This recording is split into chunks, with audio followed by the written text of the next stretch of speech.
mais qui désirent prendre le trône avant le temps. Et c'est ce qui crée généralement la mort de plusieurs serviteurs de Dieu qui meurent avant le temps.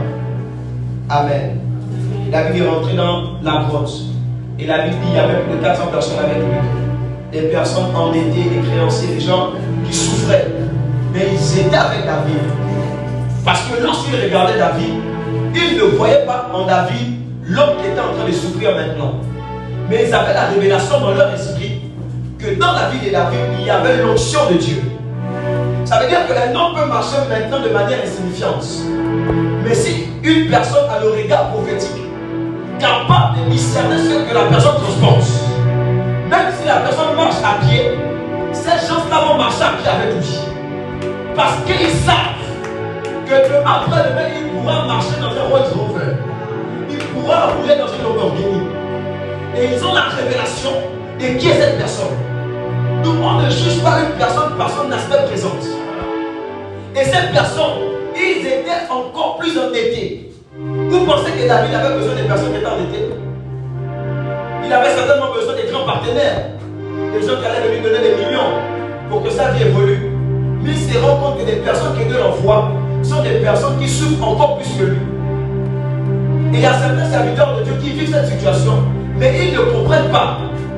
Et voilà comment ils commencent à chasser les personnes que Dieu envoie, parce que ces personnes n'ont pas les moyens financiers auxquels lui désire. Lorsque nous passons par la grotte, par la caverne, on ne doit pas regarder à ce qu'elle nous dit. On doit faire avec ce que Dieu nous donne. On doit prendre la notion du contentement. Yes. Savoir être satisfait avec ce que Dieu nous présente à l'instant T.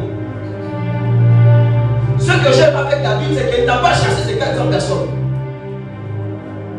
Ils ont un peu dit comme Pierre a dit à Jésus. Mais c'est toi qui as les paroles de la vie. À qui irions-nous?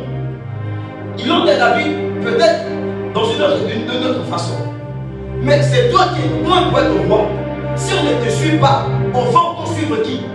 Parce que effectivement, un homme qui a l'onction est un homme qui est suivi. Et là, David ne va pas les repousser. Mais David va les prendre avec lui dans la grotte et dans la caverne. Et la Bible va mentionner plus tard que ces 400 hommes sont devenus les plus grands généraux de David.